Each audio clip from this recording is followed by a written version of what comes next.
This episode is brought to you by WeatherGuard Lightning Tech. At WeatherGuard, we support design engineers and make lightning protection easy.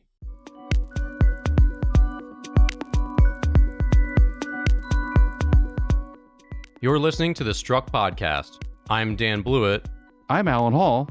And here on Struck, we talk about everything aviation, aerospace engineering, and lightning protection.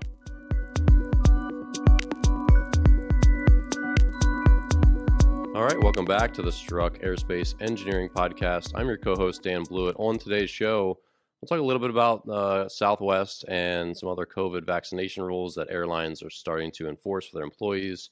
And we'll talk a little bit about the recovery still, kind of an update for the fall season here about COVID and where the airlines are going.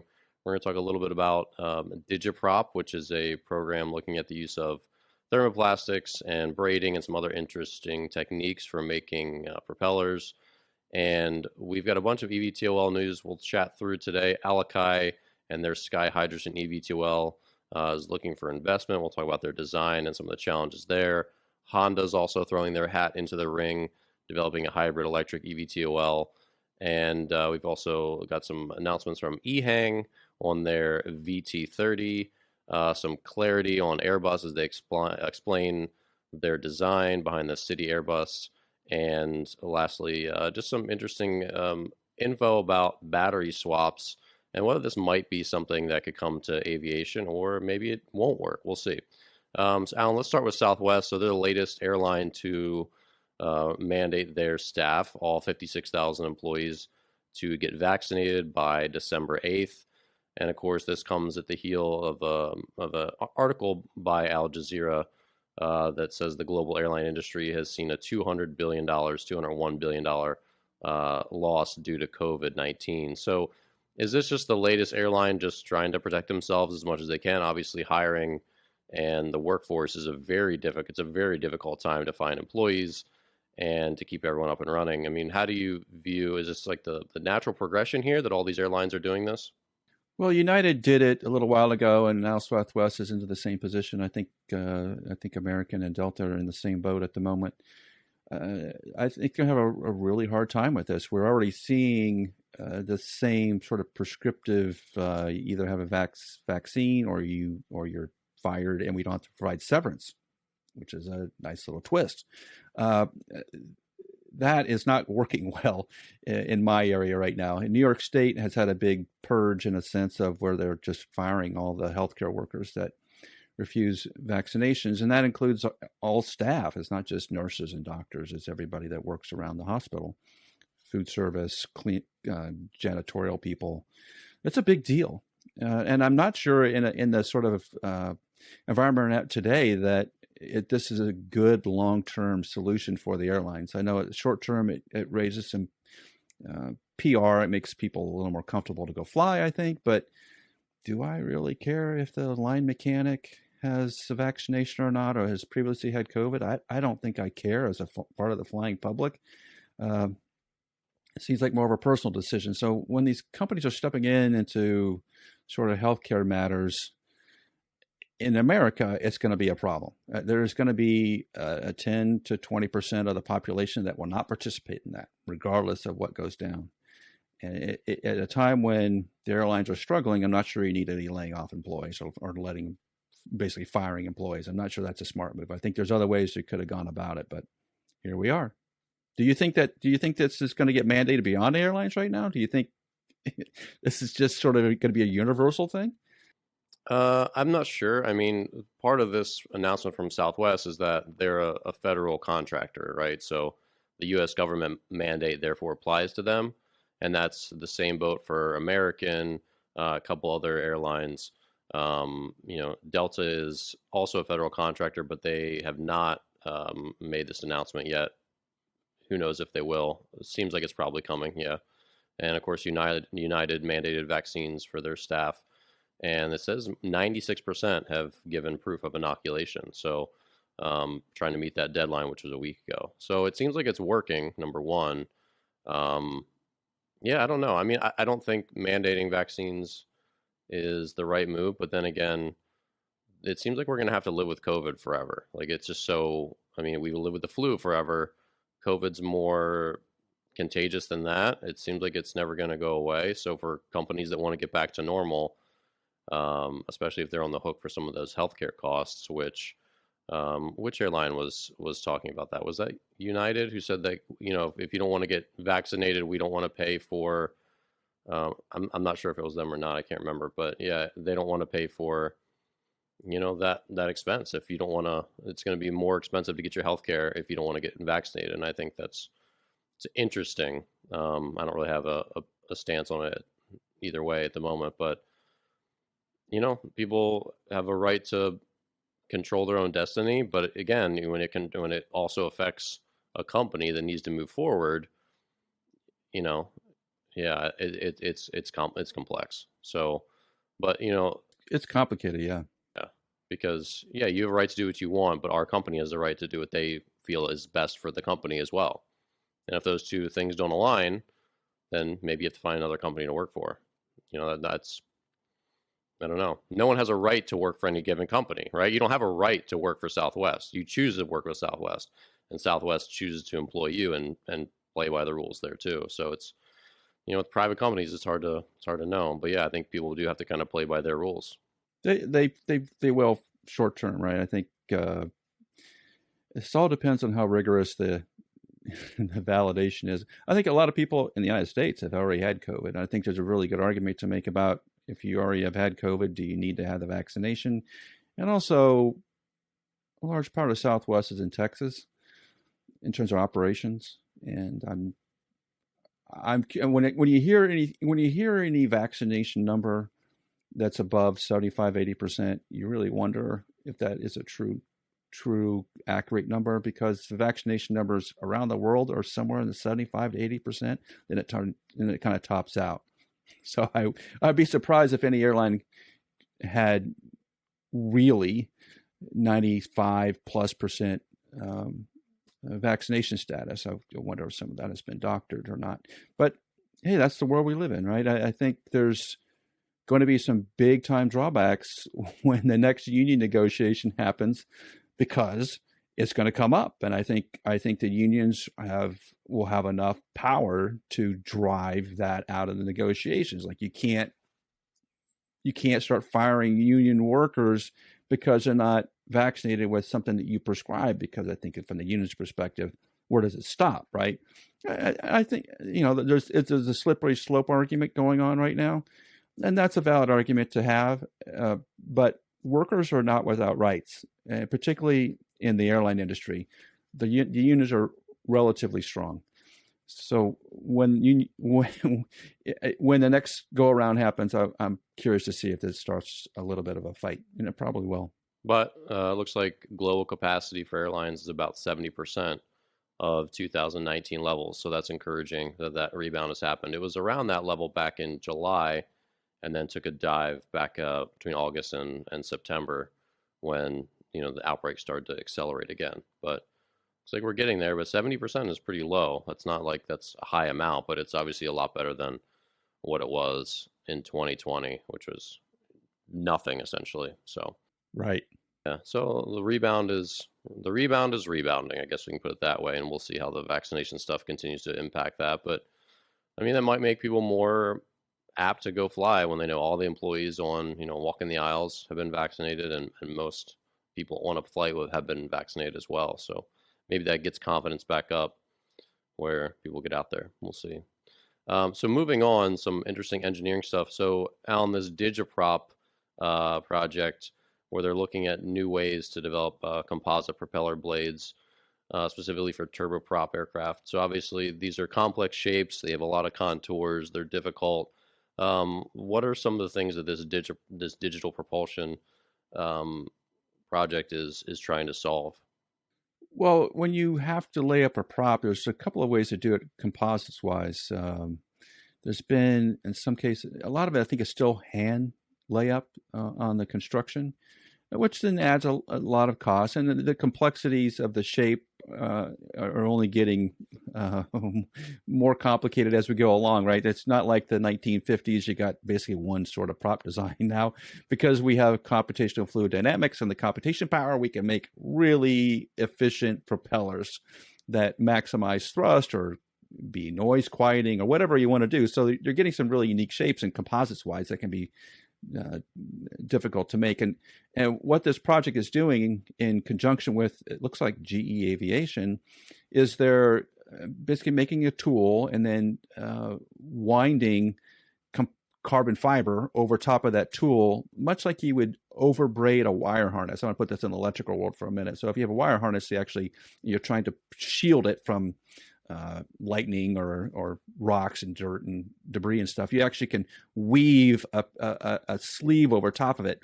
And that's what this propeller is relatively doing. They're just kind of weaving the composite structure onto this tool.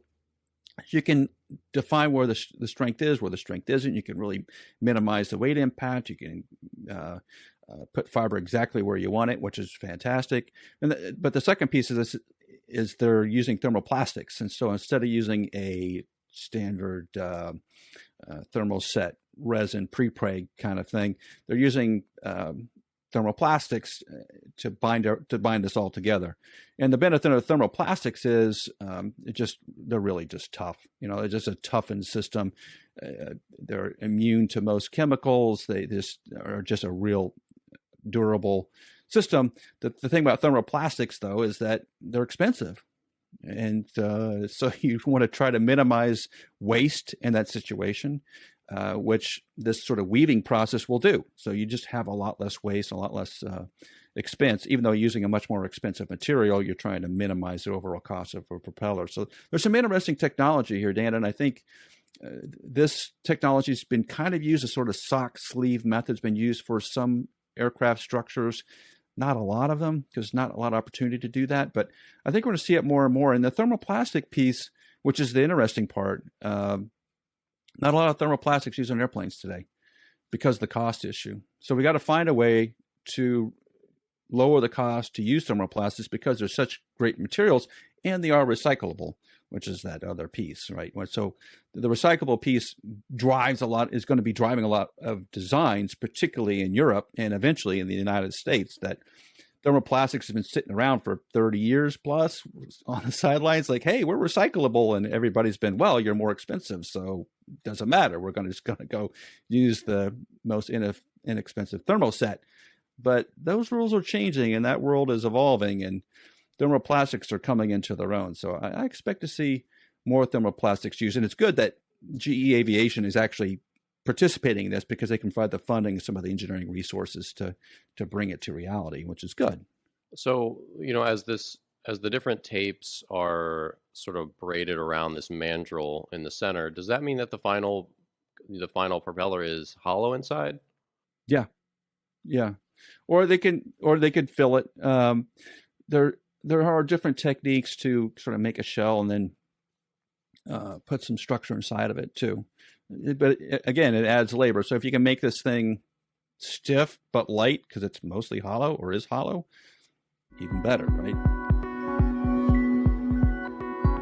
All right, so let's move on to our eVTOL segment today. So a bunch of different designs to talk through. Number one, Alakai, which is spelled ALAKA apostrophe I.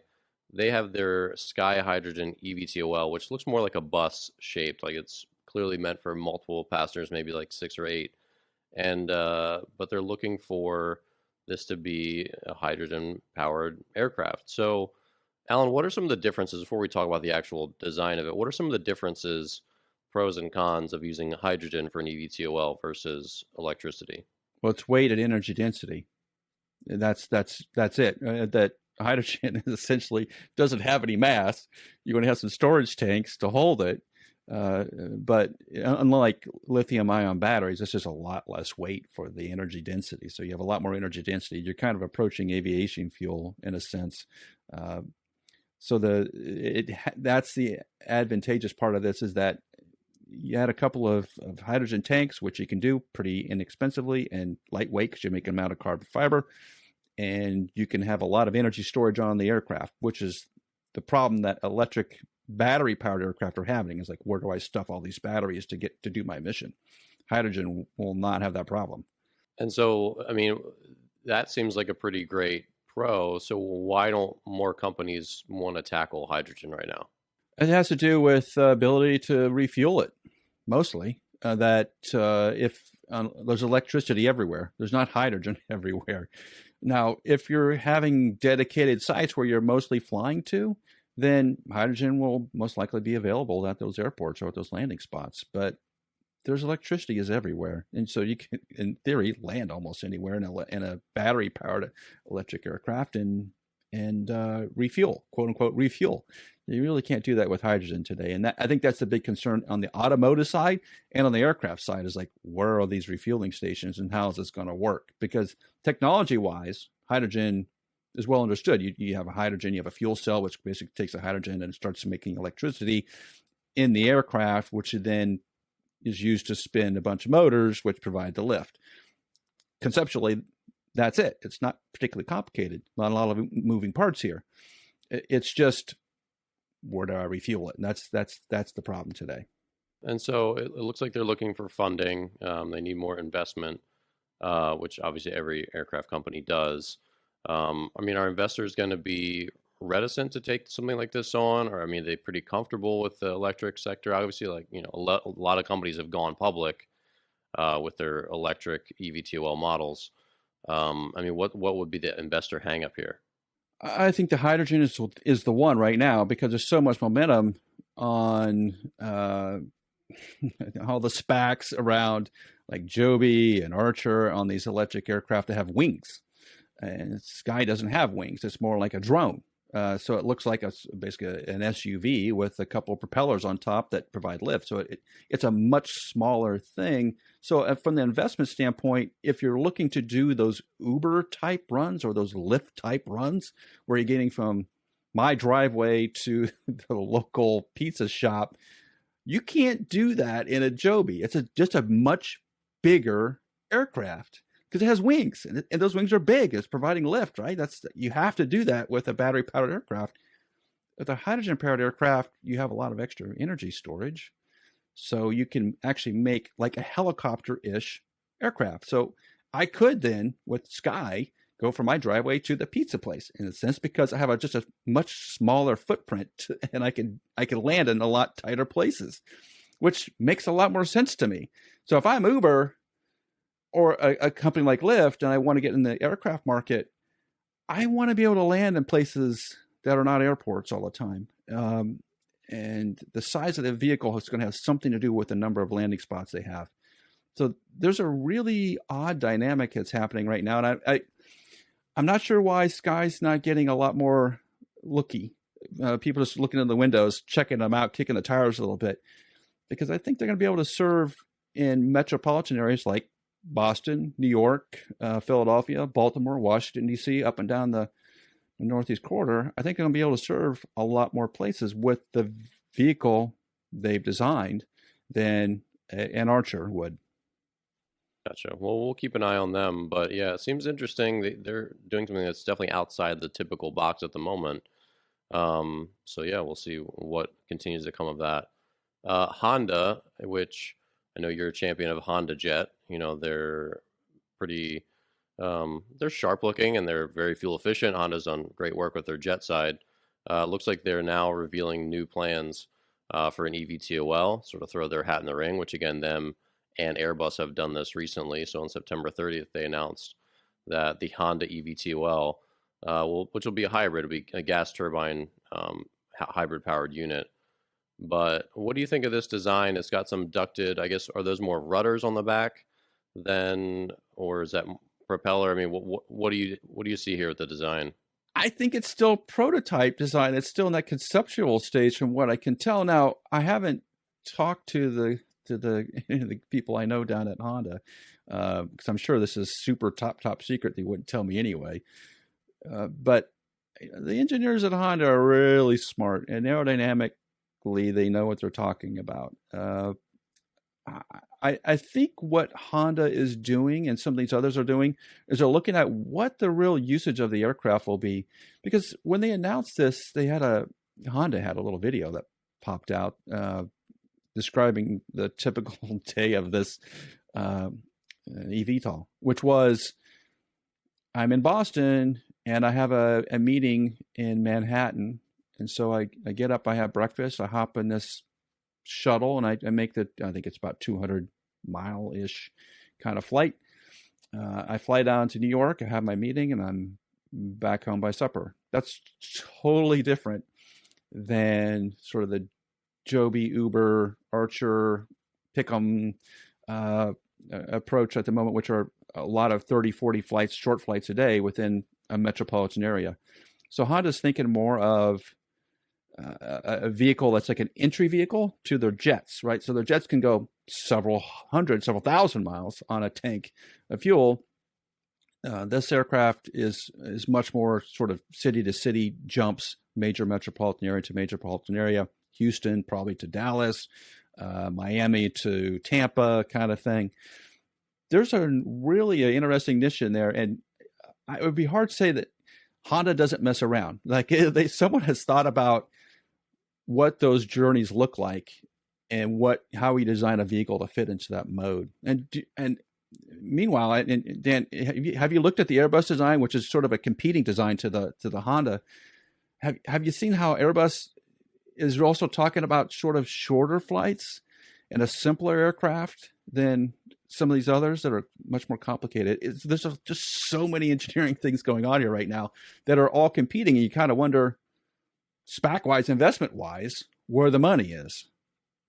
Because it feels like we got $1 billion sitting, or a couple $1 billion investment money sitting in California at the moment, and yet California hasn't been a real boon for aircraft in 30, 40 years.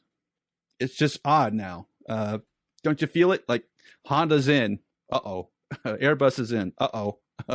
Bell's going to be in. Uh-oh. What are you going to do? You're competing against companies that just have the wherewithal to do it. Yeah, and like we've mentioned, that seems like it seems like entering the game a little bit later was probably paid off, because let other people kind of duke it out and see what's going on, see what markets others, because at this point you figured out what market other competitors are probably going after, and then you could say, hey, there's a hole, there's a niche here that we could fill. Can we design something that will hit this market and let them they can do their thing, we'll just do this other thing. Yeah, I feel like that makes sense from a business case standpoint for sure. Yeah, I think someone's got to do the non-Uber part of this. Where is it? And I think Airbus and Honda are stepping into that mode already, which is really fascinating, because the next 3 or 4 years are going to be a lot of aircraft development. Well, and like you said, the lighter aircraft are more dangerous. Like, right, they crash, pilot error, and so if someone's got the money and wants to sort of puddle jump and get to work, or go here, go there, go see the grandkids or whatever, they could have their $1 million electric vertical takeoff landing vehicle. It's probably gonna be a lot safer, a lot more obviously high tech, and like you said, you could lose a propeller and still be fine. And yeah, so it might make sense where like, yeah, the husband or wife, whoever doesn't want it, they might be more okay with it, not just the wife anymore. Oh, the wife will let me get this, but like, yeah, the husband or the wife, they don't care. They don't think I'm going to die in this new high tech thing, so I can get a EVTOL, but I can't get a light sport or something like that. So that could, like I said, could be a different market for it than some of the other uses. So speaking of which, EHang, their longer range, and they have 2 models. Their longer range VT30 has been unveiled. Yeah, so EHang had some tough press earlier in the year, being accused sort of not really having much going, sort of falsifying some documents and some information. But they still seem to have they're chugging along, and they've announced more about this VT30, which definitely has a unique design. Alan, what do you think of their longer range passenger vehicle here? Well, I guess it may be filling another niche in China. I don't see this aircraft leaving China for a while, multiple years, unless like in Japan, they decide they're just going to let it in without having all the certification things we would typically do for any sort of aircraft. EHang seems to be creating aircraft without necessarily meeting all the international standards on a lot of different areas, I think. So there's a growing concern about it. From an investment standpoint, I think there's still questions about where they're going and can they generate the kind of revenue. I think it all depends on what the government allows them to do, honestly. If the government in China decides to look the other way and let these aircraft be created and sold, and they can start selling flights on them and not having to go through the hundreds of millions of dollars it takes to quote unquote certify an aircraft in the United States or Europe, yeah, they could make some money. If they get stuck into doing the same sort of rigorous flight testing and all the safety evaluation and all the other things that come along with aircraft development, it's hard, Dan. There's a lot of aircraft companies start up and most of them fail because the costs and the complexities are so high to get anything real and to make money on it. It's a huge impediment. And that's why you see companies like Joby and Archer and the rest of them are not necessarily aircraft companies. They are rideshare companies because I think the aircraft sales by themselves won't do it. But somehow E-Hang thinks they're going to be able to make money on sales. We'll see.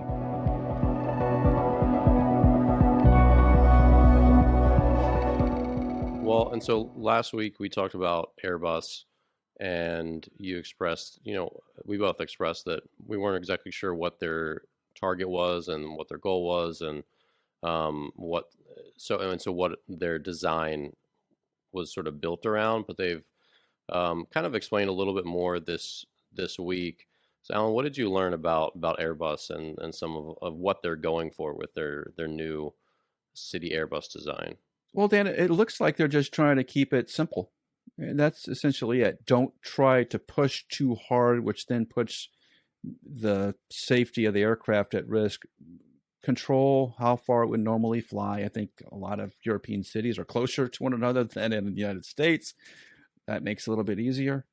And then they probably looked at what the routes would be, how long they would be flying, and where the sweet spot is. So they're not pushing the envelope, so to speak. And Airbus knows how to design airplanes, if that's not obvious already. And they've been doing a lot of, they obviously have Airbus helicopters. They know how to do helicopters. I think they've been working on a number of designs over the years, and they've flown some of them. And they put out press releases, but they really haven't gone anywhere. So it seems like now Airbus is basically saying, hey, let's keep this thing simple. Let's don't make it overly expensive.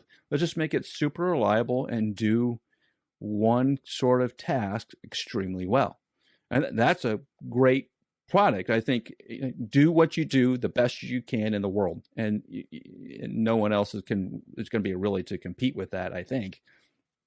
Particularly if they slap on the Airbus name on the side of it, it has a lot of weight in terms of sales because, Dan, it's just like buying a new car. I know there's a couple of electric vehicle manufacturers that are starting up in the United States. There's a couple in Ohio, one in Ohio, one in Illinois. Levian, is that one of them? Or Rivian? Rivian's one of them. Have you heard of that? Rivian, yeah. So it's a cool kind of SUV, electric SUV sort of thing, something that Tesla doesn't make. My concern with those is that they could be a great vehicle. Same thing with a non-brand name like an Archer sort of thing that doesn't have any infrastructure there. There's no service centers. There's nobody there to support it, right? So even though there may be a cool automobile out there or a cool aircraft, if I can't get it fixed or get parts for it, it's pretty much doesn't matter to me. I'm not going to purchase it. Airbus carries that weight because they have all that infrastructure already pre-built. So there's a huge advantage for Airbus to enter that marketplace and be an immediate dominant leader just because they have the service dealers, they have the infrastructure, they have all the people in place to answer the phone. And some of the other aircraft companies don't right yet. So that's what I think, Dan. Do you kind of see that too, that Airbus really can carry some weight in the marketplace? Yeah, I mean, I think if you're especially if you're one of these airlines that might buy from them or partner with them, I think you're pretty comfortable partnering with Airbus. It's a big name. You're going to have, like you said, a lot of support. And if something goes wrong, all that stuff, that they're going to be there. So, Yeah, I agree. I get that. So they're going to have some clout for sure as these bigger players enter the market. Yeah. And one of which could be this interesting concept. So it's an interesting video. This is from General Aviation News, of a person swapping out batteries of a like a more of like a Vespa. And and so you see this person pull over and pull this pretty large battery out of, these two large batteries out of underneath the seat, and they put them in this big bank that has probably 40 of them right there. Just push these big batteries, which are kind of like the size of maybe like a 2-quart milk container, and push a couple buttons, and then it sort of says, "Hey, you can take these two." Pulls them out, puts them in the thing, and then goes, which is really cool. They don't have those in the U.S. The scooter market, like the smaller, like actual, like the kick scooter kind, they are now all switching to swappable batteries. So people aren't rounding up electric scooters anymore in their pickup truck or their box truck at night, taking them home to charge them, then putting them back out in the market or on the streets, which is that's what the model was all up until now. A couple companies now have swappable batteries, so now people will just come around, yank the batteries, put in a fresh one, and they're on their way, which makes so much more sense logistically, and it just allows the scooters to stay out there. So, is this something? The big question here is this something that could come to the eVTOL market in the future, or is this the size and the complexity of these batteries, the way they're engineered into the aircraft, is that going to be a limitation where it's maybe not going to be realistic? Well, that's a really good question, Dan, because you have seen this in other industries. Like when Chevrolet started with the Volt and some of the predecessors to it, there was always talk about dropping out the battery pack on a car and putting a new battery pack in it as a refueling station, which is a battery swap out. And that hasn't come to fruition because Tesla's never needed it, I guess, because they can charge the battery so fast to get you back on the road. On an airplane, though, it's going to use a lot more energy, right? There's a lot more energy usage, I think. Even though they talk about it takes less energy than driving a Tesla. There's a lot big. There's a pretty good sized battery pack in there, and airplanes tend to want to have short turnaround times. They kind of need to. I think Pipistrel's design has a removable battery stack in the front of it, so you can actually pull some batteries out, put some in. By Aerospace's design out in Colorado, I think that's more of a quick charge situation. You can charge the batteries fast enough. But I think Beta's design up in Vermont up here, I think the way they've designed that battery pack, in a sense, it's like all one place, sort of towards the middle of the aircraft, where you could, in theory, pull some batteries out, put some new batteries in, which may be advantageous for the customer UPS. Like if you need a quick turnaround, you could probably swap batteries. It may be a thing to go do. So I think the concept is there. It's whether you could really implement it or not. Like, where do you have all these batteries stacked around all over the place? Well, if I'm UPS, maybe I do. Maybe that's what I do. It's because I'm UPS and I can manage that.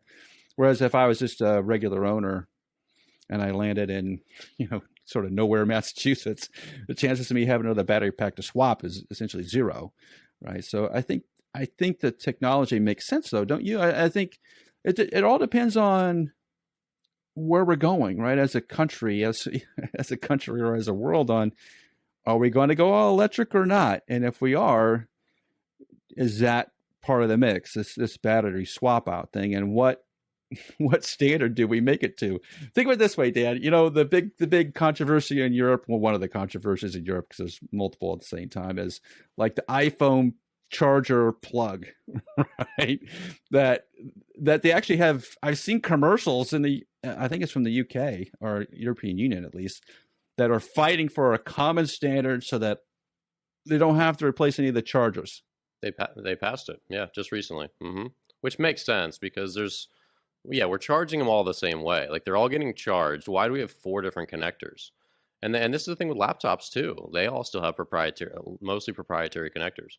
Apple has USB-C charging.